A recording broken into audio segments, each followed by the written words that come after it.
And hello, movie lovers. And today we actually have a couple of guests with me. Of course, I have ACS Universe with me. I have Jamie from In the Front Row. I have Taco. And of course, I also have Jules with me. She does a little behind the scenes stuff with Scene Invaders. And I also got Tomeka with me. So we're going to be talking about The Last of Us episode 6, season 1. So let's go on ahead. Let's get this party started.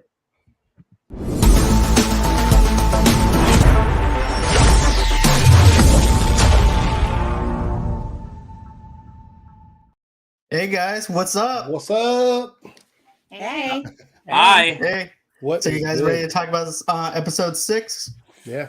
Yeah. All right. Absolutely. Let's do it. All right. So I'm just going to go off with a little synopsis from episode 6, and then from there we'll go on ahead and talk about some of the scenes we liked, and let's do it.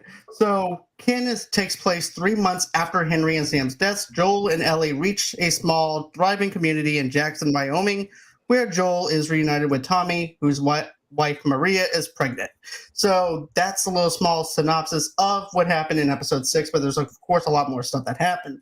But the thing that I really liked about this is it opens up 3 months later, which is also 3 months after Henry and his brother killed themselves. And then of course you wind up having that it's cold out. It's also during the wintertime and they go into the cabin. And so what I liked about this opening scene, it feels very Quentin Tarantino-like in a sense, where you wind up seeing this woman. She's just sitting there like, okay, what's the deal with this? And the husband walks in, goes, so what's going on? She goes, we have company. What do you mean we have company?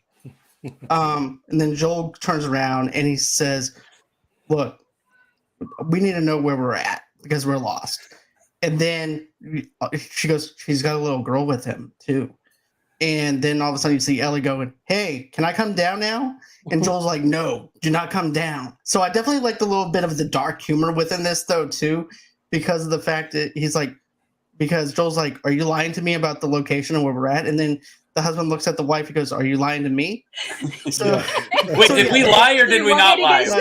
Which one are we doing? I just want to say it. This is the funniest scene yet of the whole show. This scene had me rolling the performances. I'm going to, of course, forget the guy's name, even though I've seen him in 100 movies because he played, he was in freaking Dances with Wolves. He's so good. But he just kills it. And I love when Ellie starts, using her potty mouth and he just goes, holy. I was like, I know this guy. Like, I work with this dude. I love that scene. So much. The comedic performances from both of them were so good. And I also love the idea of no, we left society way before everybody started to die, and we didn't even have to change our lives. It's so cool. I love this completely added from the video games. None of this was from the video games, and I loved every second of it.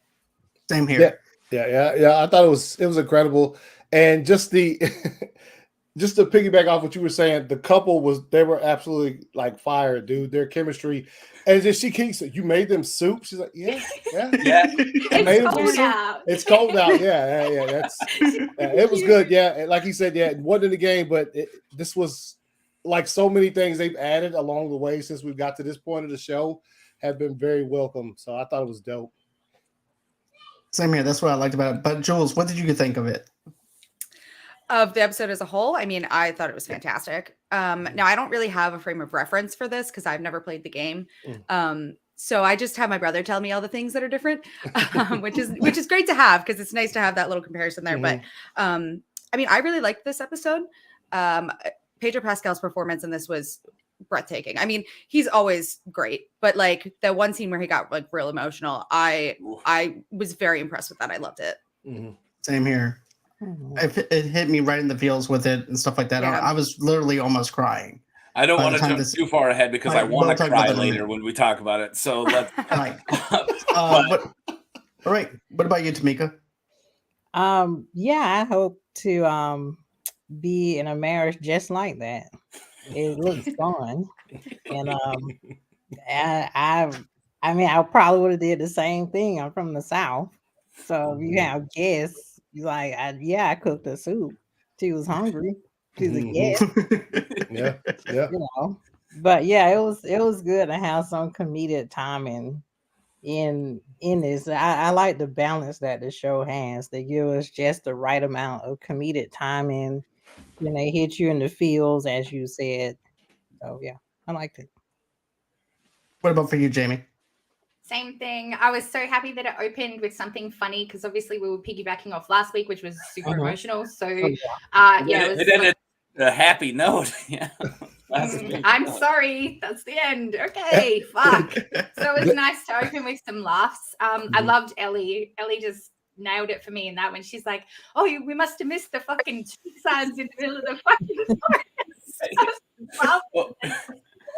So miss all the street signs. Oh god, that was so good. My favorite thing though that Ellie does though, she winds up taking one of the squirrels that they killed and taking it with her. I was like, put that back. Because why the fuck should we?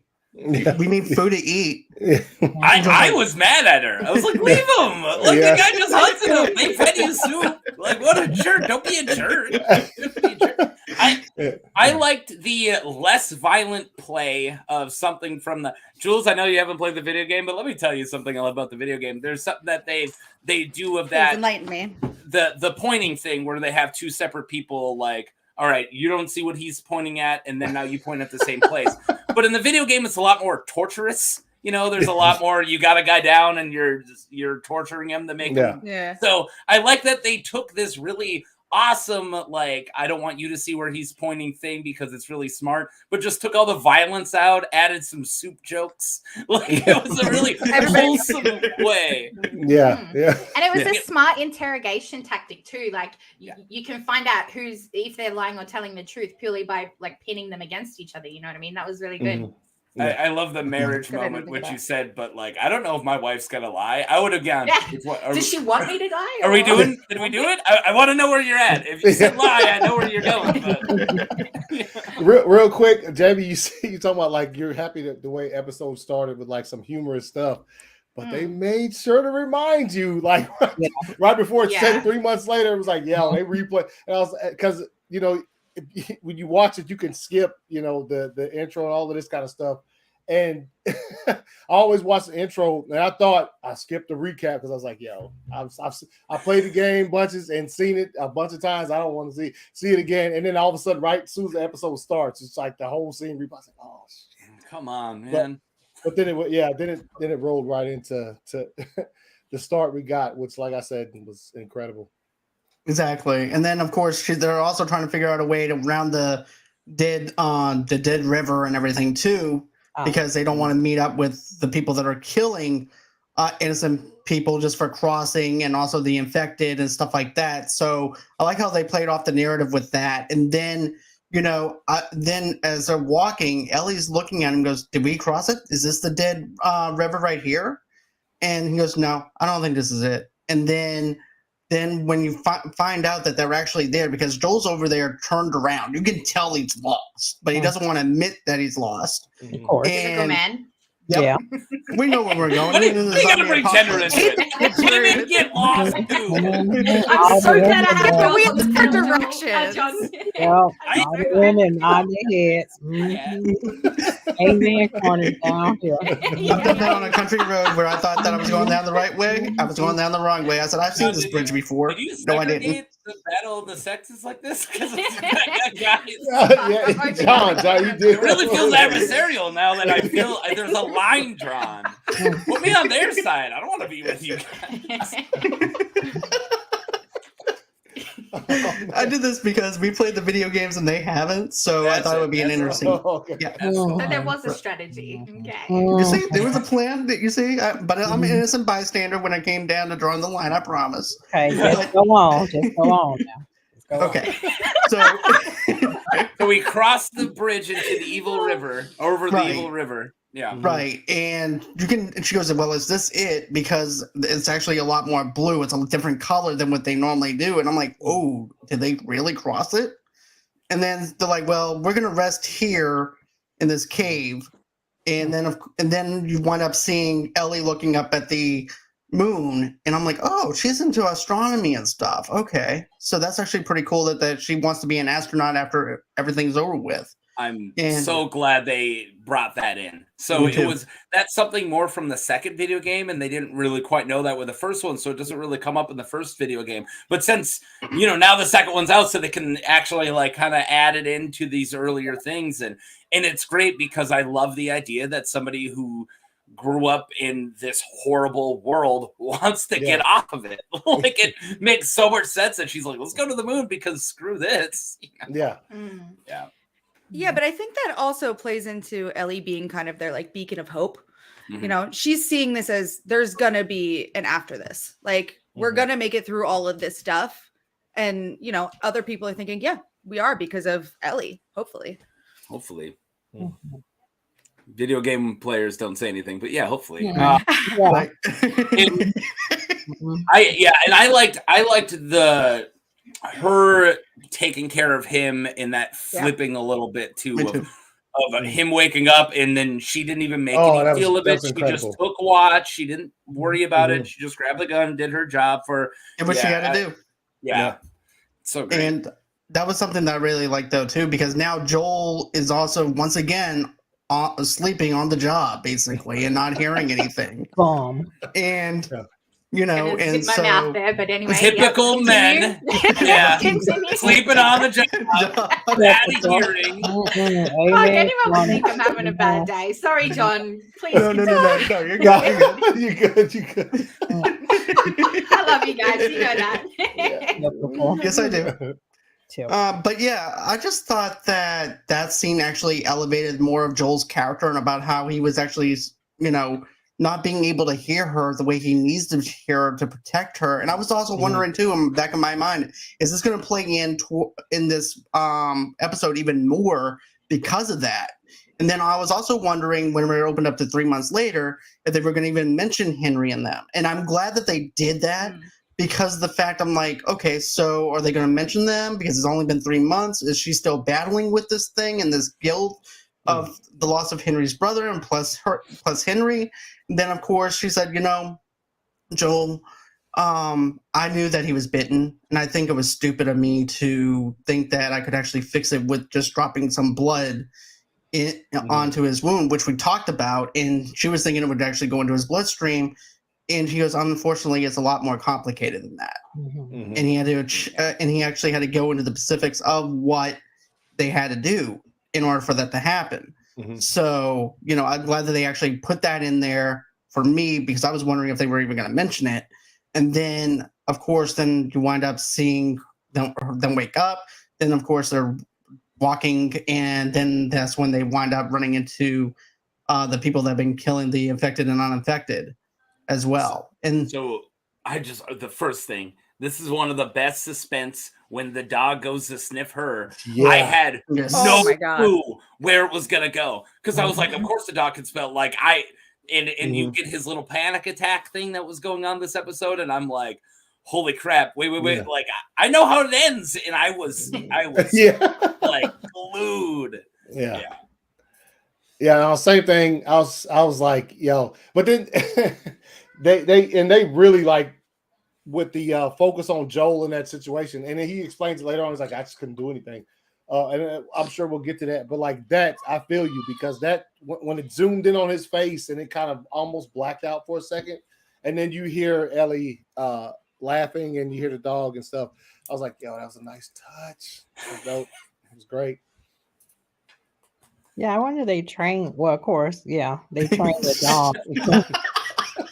Not helping the women out here asking that. I think they just picked up a dog off the street, actually. I think there's a guy in a dog suit. Just a I think running person out in of a the dog. studio where they were filming at, and like, Set them back 200 years. Yeah, I guess I was just trying to ask, like, how did they go about the training of sniffing out the infected? Because I know that dogs in real life. Well, I know dogs can sniff out like cancer and things of that nature. Right. But I guess I was wondering in my mind the process, which doesn't matter. well, my The thought funny thing process. is, you would think that it would come naturally because if a dog has to be around enough zombies, and if they do have a distinct smell, they're going to start saying that thing smells like the thing that attacks me. that doesn't. And then eventually, you know, just like if a dog, Jekka's got a point. Hi, Jekka. Got it. That is incredible. Yeah, true. That's very true. Even in these apocalyptic TV shows, I don't see many dogs. So I guess it kind of was a refreshing yet shocking to me that there's a dog. I don't know. Well, I thought it was an interesting take of the fact that you're sniffing out this virus and you're seeing if someone's bitten, because there's no other way to check it unless you have one of those electronic things to actually check and see if somebody was. Right. But I thought that was an interesting twist, because I'm actually thinking, oh my God, what if the dog did smell this out and everything? Because I'm like, then I'm going through the scientifics of it. I'm like, well, technically she's bitten, but she's okay. Therefore, the dog knows, is it like? Yeah, where's the technicality? Right. Where does that come in? Right. So yeah, I was pretty much basically doing my whole entire conspiracy thing on my wall, wondering if that could actually happen or not. Yeah. But yeah, I thought it was actually an interesting take on that. And then after that, once you get the suspense of it, Joel's looking at it like, oh crap, is this gonna work or not? And he's just standing there. I'm like, if this was Joel in the video game, he would have been already taking out his pistol trying to shoot everybody. Yeah, at least that's how I played. But you know, yeah, I'm not gonna lie, I was kind of waiting for him to pull some badass shit where he just like killed everybody, knocked them all off their horses or something. Like this Joel isn't as violent, and it's just because he doesn't need to be. You know, the video game, you have to constantly kill enemies. Yeah. But I am kind of getting like that impression. Like, did I play the game different? Like, I'll watch playthroughs, and people always go the stealth, and I'm like, I don't remember sticking through here. I think I just killed everybody. Like, like, is it me? Am I the violent one? I played the game. Yeah, because it is, especially replaying it. It's a thing of patience. I have none.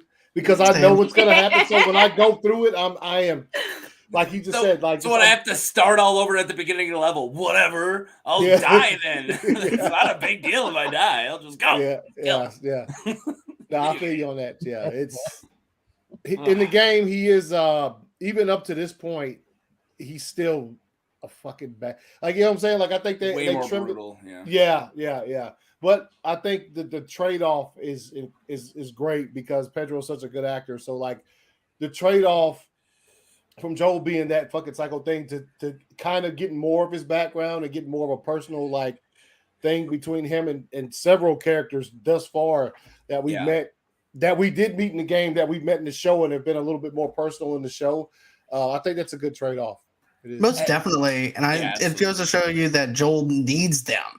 Because if he goes on and kills them, then what chances of him running into his brother or anything? Because that's what he's after. He's after his brother to try and figure out where he's at. So if he winds up killing everybody, then that doesn't do him any good either. And I'm not going to be one of those guys that just because it's different, I'm going to get mad. Like I'm down for this Joel to be a different Joel because it's a different medium. It's a different character, right? It's not a video game.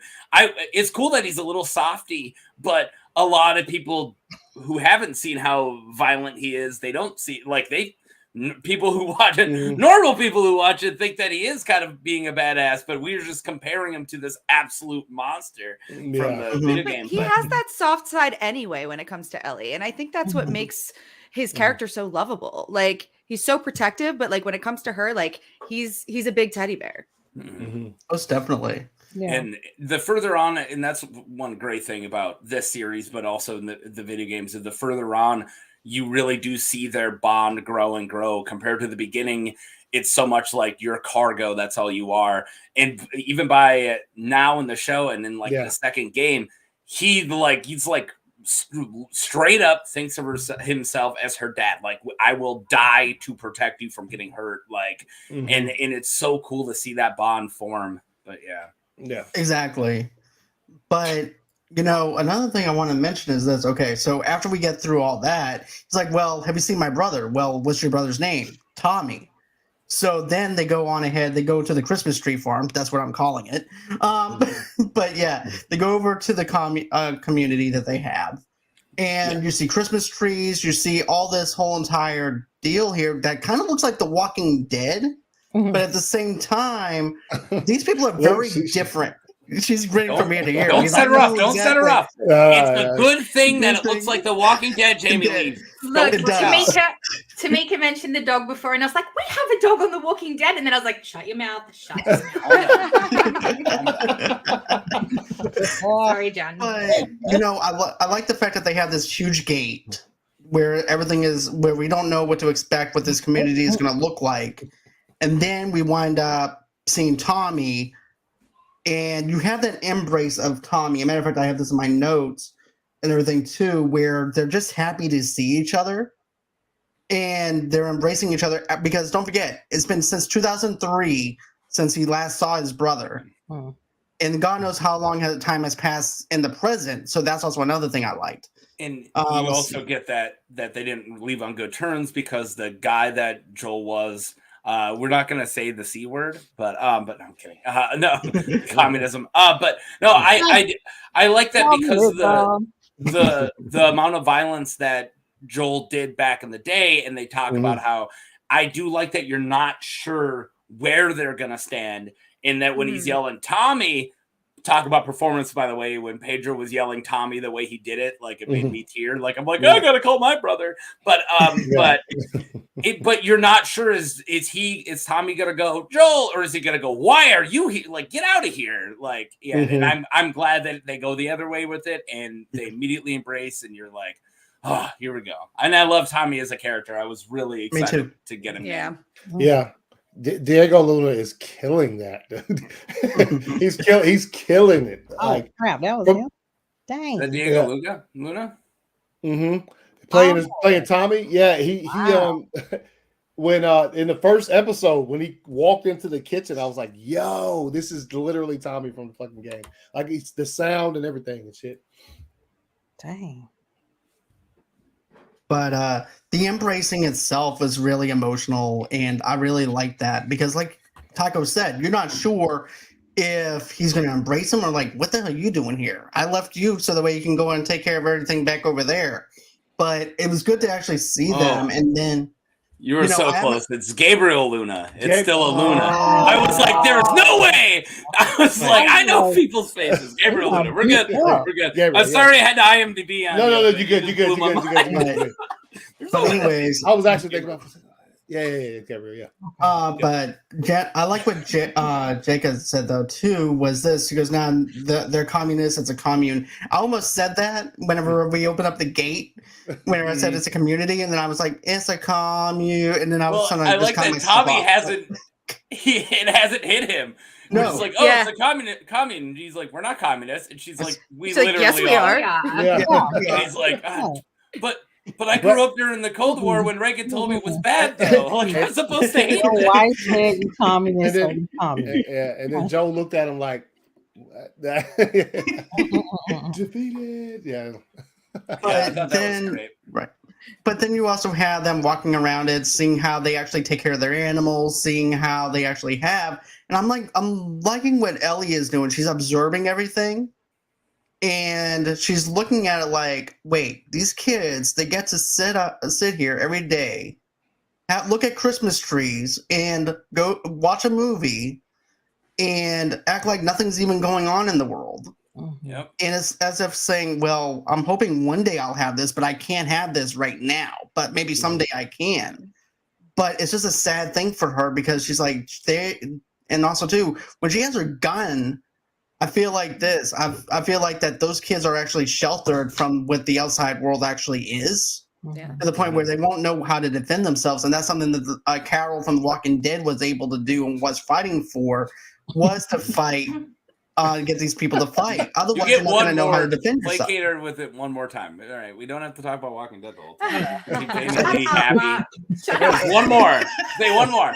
I loved the comparing the kids from this safe area with her. Of it's like, I'm not going to say who I'm pretty sure was giving her the look, but somebody was looking at her, and then she's like, "Why are they like? Well, they've never seen a kid who swears or has a gun because they're actually children here. Like, unlike Ellie, couldn't be one. And even in the QC, it's not, it's still not really safe. It's just a little more, but yeah.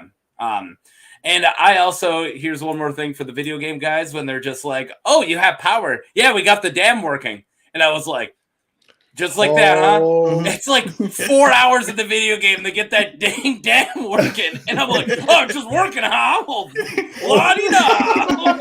going to say, that seemed too easy when that came up. Yeah. It's a huge thing in the game. And when you don't even go into Jackson at this point in the game, you just hang out the dam and get it working for Tommy. Like, it's not even close. When they walk past it and Ellie goes, too much work for me. Yeah, Ellie goes, oh damn, and then looking at, and I was thinking that exact same thing. I was like, are they gonna do that?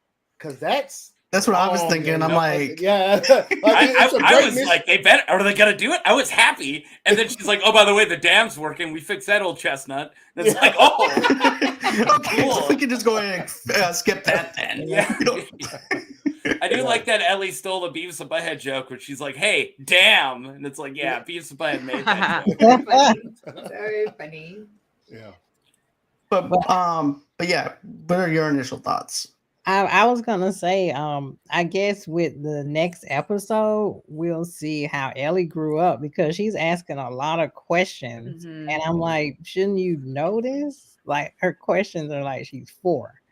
You know, she's like, this is a new world, Tomeka. This is not your everyday. Well, I mean, somebody has some type of, knowledge of the astronauts or something. I don't know when the apocalypse hit. Remember, she has a Boston education. It's not. Hey, don't be making. I mean, I'm like, don't be slamming Boston now. I'm sorry. That's why I wasn't.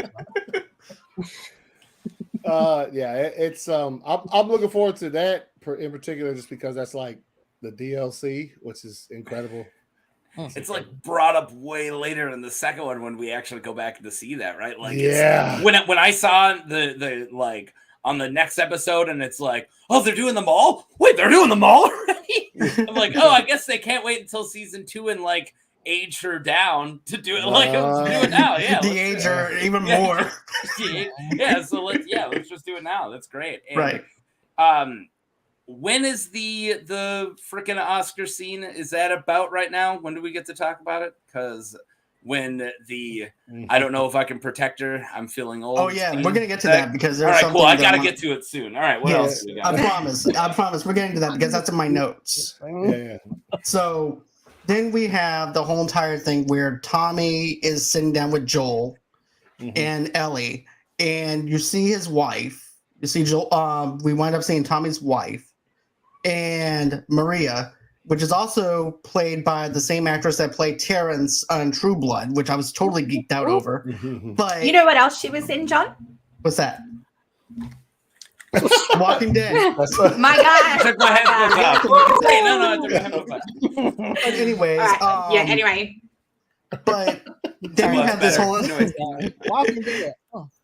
But then you have this whole entire conversation where they're at the table and Joel's asking Tommy all these questions. Why weren't you on the radio? What happened to you all this time? Why didn't you contact me? And then Tara's over there coming in with, well, he was busy over here. And the reason why he couldn't get on the radio is because of the fact that we don't allow other people to be on the radio because it's too dangerous. Well, that's nice of you. I do appreciate that, Maria, but can you go on ahead and move that way so the way I can talk to my brother? And because this is for family. And then I liked it when he goes, well, I have something to tell you. What? We're married. It's like as if they went to Vegas during the zombie apocalypse and now they're married. But then I like how Ellie goes, oh, congrats. Hey, Joel, say congrats. And then yes, congrats. Yeah. Yeah, that was pretty good. Joel's not really a smart man. He has that asshole voice. He's a simple I man. was just about to say that. He's got that asshole voice. Yeah. Yeah. He couldn't get on the radio because he was busy laying down some pipes. Is he fixing that? Yeah, How about that for a side mission? Oh, that's why we didn't get to see that mission on live. Yeah, exactly. It was like, That's why they damn. glazed over. They were like, yo, it's already good. You Getting don't that- want to see getting that river no. flowing, if you know what I'm Yeah, saying. that's why I went on the radio. In the river of dreams. Yeah. Go. Oh, God. Oh, I do like that he was just like, it seemed so like brotherly and almost petty of like, oh, I'm sorry I wasn't on the radio. It's like, oh, because your girlfriend didn't let you. Like it kind of had that like, oh, you're sitting here being a good husband like a jerk, you know, like that weird trying to shame him for doing what his wife wants him. Yeah. But you know, happy wife, happy life, right? So, yeah, he eating. Right. We got sheep. We got food. bye. He's sleeping on the ground. Yeah. His pipes again. I know. I say that. I be like, yes, I am. And Yeah. no, and I got a kid. Well, you just listen to your wife. Have you seen this Yeah. place? Yeah, I am. listen to her. I'm This is great. sleeping good. Shit. You think I'm risking her kicking me out? Absolutely not. You want I'm part of this commune that I didn't know I was I'm a a part of until commune, now. But seriously, all jokes aside, though, the line and the line was in like the teaser and stuff, but it hit mad hard in that episode when he was just like, just because your life stopped doesn't mean mine has. That shit hit so hard, like we all saw it in the preview, like I said, but during the episode, I was like, damn, that's real talk. And so like, it's brutal. Yeah, He but kicked it him was in the balls 100%. on that one. I mean, Yeah, I was like, dude, I feel so bad for you, Joel, right now. Yeah, but he's got a Joel point. wasn't very great to him No. about hearing that Guess news. He was like, well, I guess we'll find out. Like, what a dickhead Right. thing to say. Yeah, that was But a pretty again, douchebag thing.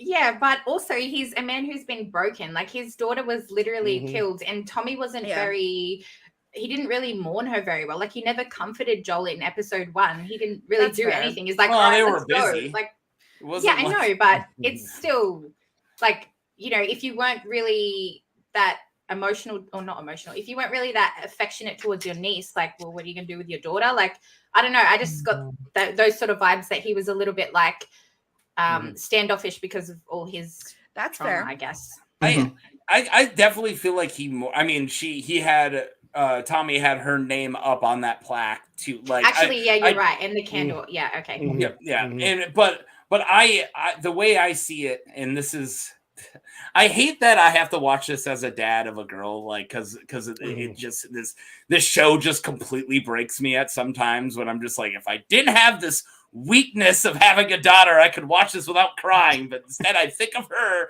constantly and I cry through it. But I do think of that as you can't help somebody mourn when they're not going to go through it. And when Joel lost his daughter, he still hasn't worked through it. Like Tommy can't do anything about that. Like he can't go, hey, by the way, let's talk about your daughter. No, Joel's not gonna let it. And he still, even up to now, he still hasn't worked through it. He still can't say her name. Like, and it's so brutal because I don't, who knows how you would affect on that. I don't know if it would take me 30 years or 20 years to get over lost my daughter or not. It might. Exactly. It's some brutal stuff. Yeah. Until you go through it yourself, you have no way of actually having a conversation to where it's like, hey man, I know what you're going through. I'm sorry. Let me comfort you in some way. All you can do is say, I'm sorry that you're going through this. I'm here for you, even though you don't know what else to do. But then of course you wind up having Ellie and Maria go on ahead. They go off and she's looking at the horses, and then she winds up going to take a shower. And then you have that whole entire deal where Joel and Tommy go into the bar and they're having that conversation. And Joel broke me this episode because he's like, he's like, Tommy, man, I'm look, there's no way I can take care of her. Please take her, and please, because I already fell asleep twice, and twice I would have already gotten her killed. And I can barely hear. I'm turning deaf. Tommy, please, I need you. And it's like this bearing of the fact that, I need you more than anything. I need you to come with me to help protect her or let her stay here where she's safe. But Tommy's like, no, man, Maria's pregnant. I'm about to be a father. And we also mentioned the fact that he goes, do you think I'll be good at it? He's like, we'll see. I'm like, damn. But yeah. Yeah, it's one of the best performances, and I say that every episode. But I'm glad that it seems like the guys who get one episode performances out, like, you know, like you got freaking, I always just want to call him this character from Parks and Rec, but you get that amazing performance in episode 3, and then you got that amazing performance from both Henry and Sam last episode, and then this one, I'm like, Tommy's gonna kill it, and then Joel's like, no, I need my Emmy too, and holy crap, he just kills that, and it was just heartbreaking because you know that he probably hasn't been able to talk to anybody like that. He hasn't had anyone to confide in, and he's probably felt weak for so long, and he hasn't been able. He can't tell Ellie he's feeling weak. That's the worst person to find out. Yeah, yeah. So he finally has that guy. He's like, dude, I don't know if I can do this anymore, and it's so hard to just see somebody realize all your weaknesses like that. I thought that was so beautiful. Like, he had the wall up the whole time. Even when they entered this community, he literally said, yeah, Tessa's fine. Yeah, we've been doing good. Like, pretending like everything's great, putting up this fake fucking facade. And then the moment that he got that one-on-one with his brother where he could just be brothers was so emotional. And as you said, you know, he probably has the pressures of being the older brother, you know, having to protect your younger, you know, siblings and things like that. And yeah, it was so good to see his walls come down and just be completely honest about everything, like his insecurities, what he's scared of, and fuck, it was just beautiful, wasn't it? Yes. Yeah. That's incredible. Yeah. Yeah. Go ahead. No, I was just gonna say, and like what happens after that, that's like another change or whatever. And I again, the sacrificing of certain, like, I'll call them missions for game's sake. Like, if we're talking about, they sacrifice certain missions for other things. Just like the way this episode's, I don't want to say that, well, not the ending, but when Joel has the conversation with Ellie, which we'll probably get to, there's like another mission that happens to find her after that, but they traded off for Joel just being there in the morning when they come down to the stalls or whatever. And I was wondering if they were going to do that. Like, is she going to wake up, steal the horse? Because, she steals the horse, goes somewhere, gets in trouble, and then they have to go get her. But, I'm glad that they could just be like, hey, we don't need to add 2 hours of gameplay. Like, let's actually just go. We can just go right to cutscenes in this. It's crazy. It's television. Now, have you guys, has there been anything like that they took out from the game that you're like disappointed about yet? I wouldn't say disappointed because they're killing it. And I said this last time, is video game to TV show is not like book to TV show, right? Book to TV show, I want you to add as much in because I do feel like it's more of a one-to-one comparison. But video game isn't. Like, it's already a narrative. I have that. You can go to YouTube and watch a 5-hour cutscene of all the gameplay or all the cutscenes and watch that movie. If you want to go watch the Last of Us video game movie, it's on YouTube. Go watch it. Show me something new. Do something with this medium that they couldn't do with the video games. And when you're getting those like flashbacks in the first 2 episodes and you're getting to see Kathleen's point of view, like other characters' point of views, this is stuff we couldn't get. So yes, it's different, but it's not bad. It's awesome. It's very special. It's just adding to the experience for me. And everything too. I've given that kind of makes me sad that I've never played it. Well, watch it on YouTube. I'll send you the link. It's for me. It's every. I haven't. Every episode has been a 10 out of 10 for me. The only thing that I saw that and they made up for it in episode 5 for sure was I missed the there's a school scene with Bill that I guess you would say would have been in episode 3, but the direction they went was far better than that school mission. It was so dope. But like when it ended, and I was watching my wife, I was like, man, I wanted to see them in the school because the bloater makes the bloater. That's the first place you run into a bloater. So the fact that they saved the bloater for episode 5 is absolutely fire because that shit was dope. I was like, that's a perfect trade-off. I kind of have one thing where I'm like this is where they're going, but it's for the ending, and it's more like I don't know if it's going to pull off in the next episode, so I want to hold my complaint. But let's just say the ending. I think I might know what you're talking about. It's not so much. I'll say straight up what it is. So when they go to the college, sorry to jump way ahead, but I want to answer Jules' question. He kills so much more people in the game, there's a spot later of future, and I'm not going to use any proper nouns. I'm not going to ruin anything, but there's repercussions where somebody goes, "Oh, you're the guy and the girl that is just slaughtering everybody." And we're not quite getting that in the TV show because it seems, they're popping off 3 or 4 people here and there.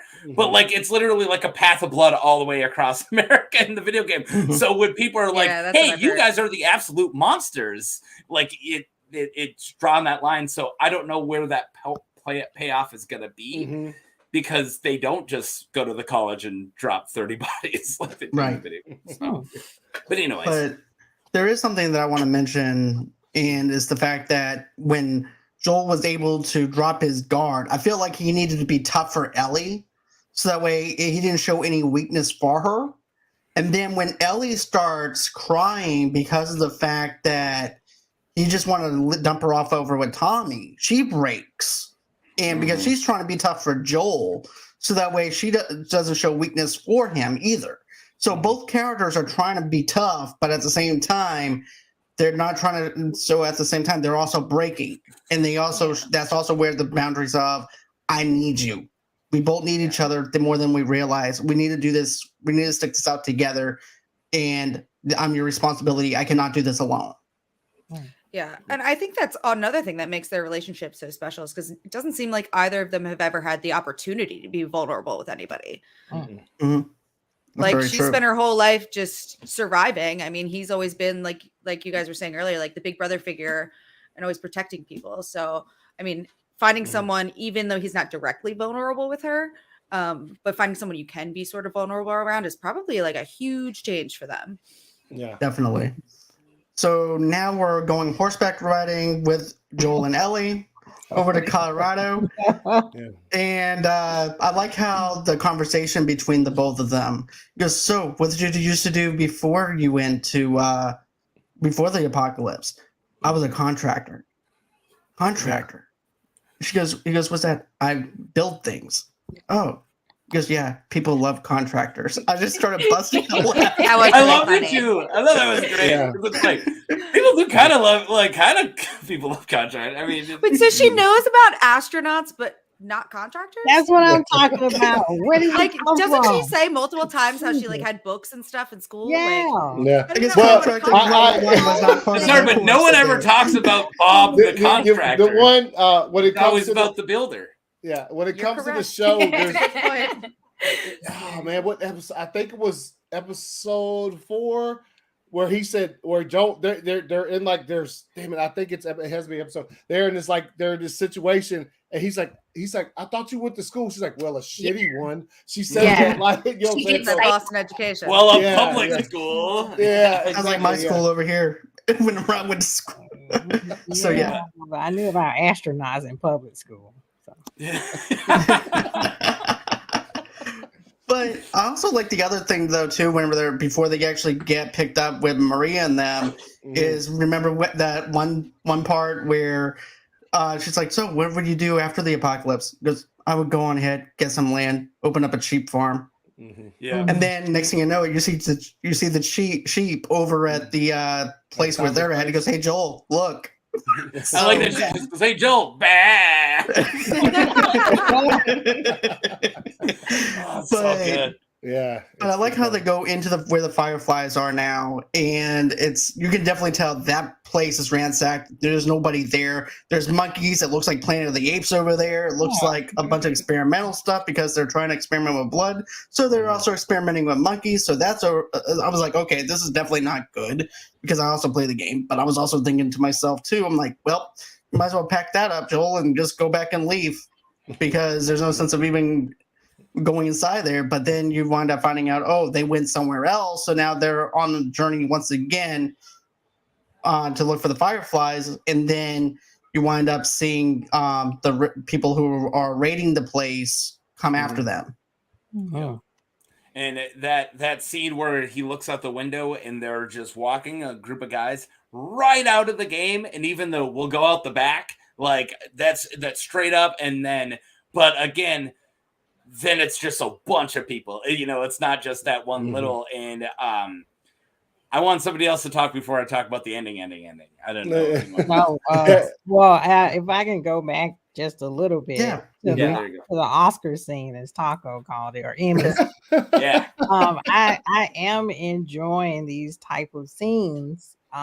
That if I can get deep for a minute, the masculine trope that we see in films, like the macho man, and to have Joel just say, "I'm weak," and I made sure I put it on closed caption because I wanted the full effect, like he said, "I'm weak," I can't do this. He's just admitting his weakness. And you hear about all these stories about him, even throughout the series, like, oh, you used to do this, you used to kill this, X, Y, Z. But when he met Ellie, or I'm probably mispronouncing her name, when he met her, it seems that more of his weaknesses are coming to pass. Like it's coming to the surface. Like he's having more panic attacks now, And he's probably doubting himself a bit more too. Yeah, he's like, 100%. And that's definitely the source of the panic attacks. Is the more he fails, the more he's gonna feel like, oh no, I can't. And plus, and he's failing again. Like even in his dreams, he said he's still failing. Like that's fucking heartbreaking. And plus, it is the hottest thing, guys. Yeah, that's true. Communication. Have you ever? It's ironic because no, it's ironic because we only have these scenes with other guys. It's straight up from the show. Like I can be in a break room at work and I can pour my heart out to my friend at work, but when I get home, I'm like, no, honey, it was fine. Yeah. I wanted to sit here and pretend like I watched Joel like let out his emotions, and I was like, he could get it. Like it really is. It's great. Yeah. Well, in that case, I've been feeling really weak lately. I would cook for him. Yeah. Make him some soup. Yeah. Full meal for well, my dam needs filling up, Tomeka.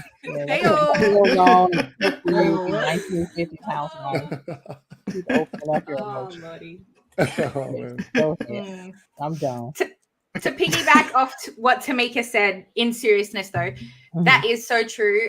In every show where the male is a lead character, they always make them out to be this masculine, strong, brave, courageous person. They are, don't get me wrong, but it's so refreshing, I guess is the word, to see them just honest and normal. Like they are humans at the end of the day. They might be slaughtering zombies or they might be killing people, but then to contrast what he said, like straight after, he's like, I don't feel I can do this anymore. I don't feel like I can protect her. And literally in the next location, he snaps a guy's neck like this to protect that one girl. So I was like, fuck, you don't understand how important you are. You don't understand how strong you are. And I just wish I could have told him, like, we love you. I love you. I just loved it. It was really good.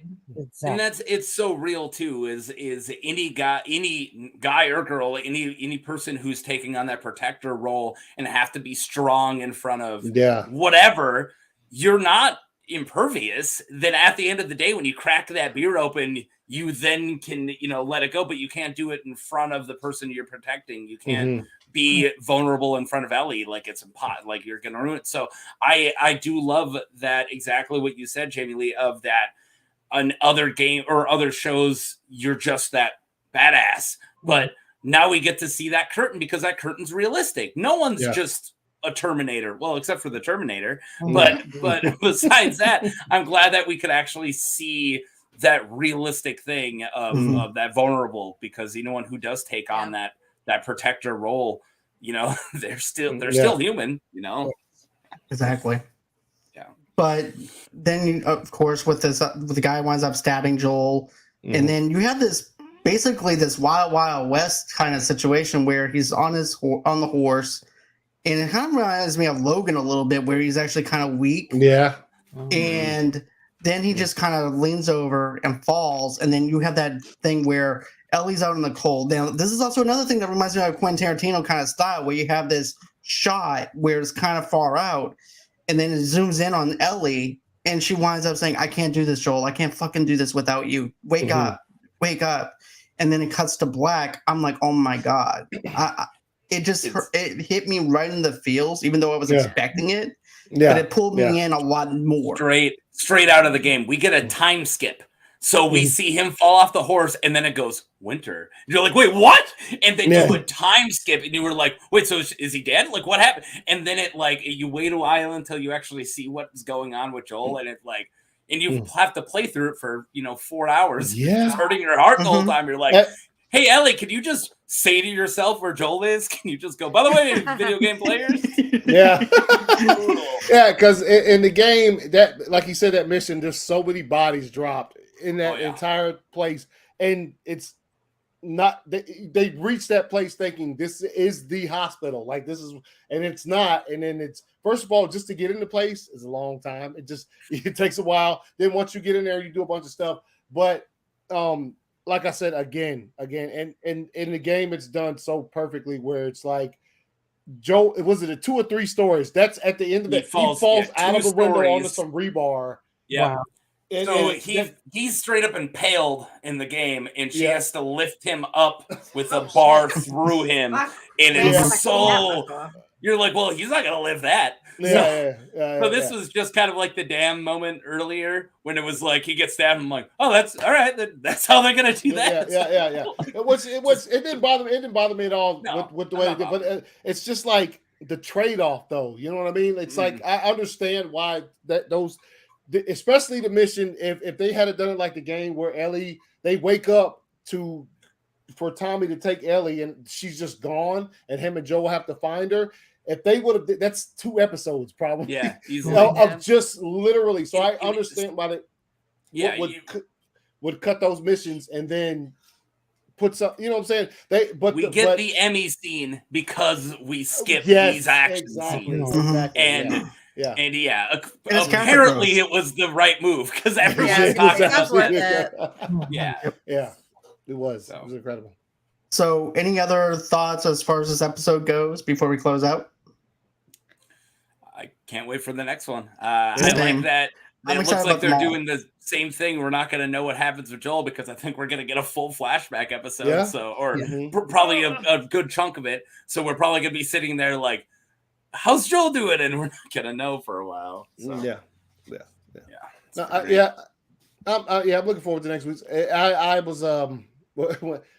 I was a fan of that DLC when it dropped. I know the game had been out for just a little bit, and people were like, "Oh, really? They're charging $15 for this?" And I was like, "Yep," and I am downloading that shit right now. The mall DLC. Yeah.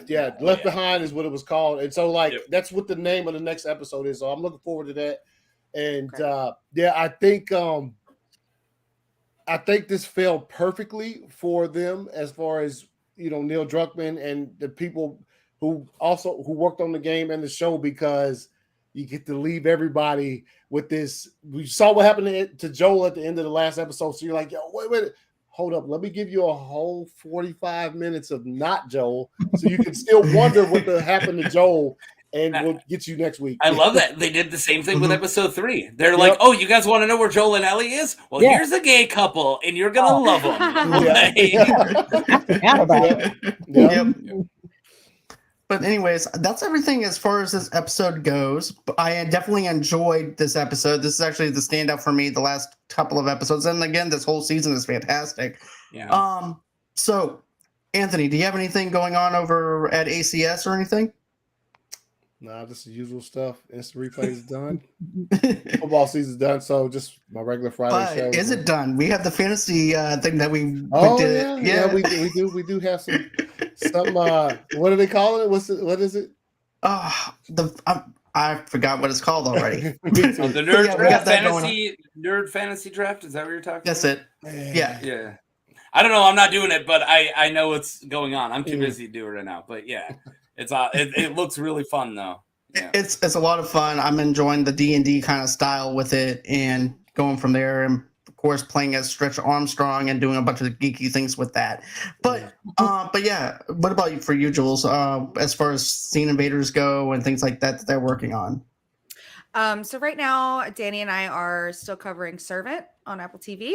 So we have a few more episodes of that, and we have a great lineup for after that. And we are working on getting some new creators on our channel, so it should be fun. We have some fun stuff coming out, and we are also doing a live next week, our very first one. So I'm very excited. Nice. What about for you? Well, what about for you, Jamie? Yeah, on my channel at the moment, I've just put up my Cocaine Bear review, so that's up there. And then I've got an early screener for Gotham Knights, not the video game, the TV series. So that's going to be a little bit like Titans, it looks like. So I'm excited to pump that one out and put that one on my channel. And then I have my live streams every week. Obviously, this week is with Mike. Don't know what we're talking about yet, but yeah, if anyone's watching, come along and chat with us. It's pretty fun. What about for you, Taco? I got no big show this week, except I have a Star Wars lore video coming out. So and that's going to be about a character from Star Wars Legends called Ma, who is the amazing flying torso. He's just a dark Jedi who was cut in half, and he just flies around as a torso. He's from a video game. I get to talk about his backstory. But besides that, that's kind of it. I'm working on the other really big stuff for March, and I just got some cool lore videos coming out. So you find me at Something to Talk About as the name of my channel. Okay. Right. Well, let's see. Tomorrow night, 8 o'clock the time, 9 o'clock Eastern time, I'm going to be talking about RKO Studios. I'm going to be doing a whole entire, basically, studio notes of nothing but RKO Studios. This is going to be pretty much like a prelude to what we're going to be doing for the series for that. And then be on the lookout for our Scream reviews, because we only have 2 more to go before we actually wrap up with that. Taco's going to be part of that, and so is my friend Josh. I'm working with a movie blog, is going to be joining us for that. Then join us in a few. As a matter of fact, join my co-host Rossi in a few minutes, in like 2 minutes. She's going to be talking video games and stuff like that with her and a guest. So that's everything that we have going on over here at movieloversunite. Thank you, Jules, for joining us for the very first time. I hope that you enjoyed doing this with us. And Anthony, thank you as always. Same thing with you, Jamie, and Taco and Tomeka. I do appreciate y'all. All right. Thanks so much, guys. Not a problem. And always until next time, guys. Bye-bye.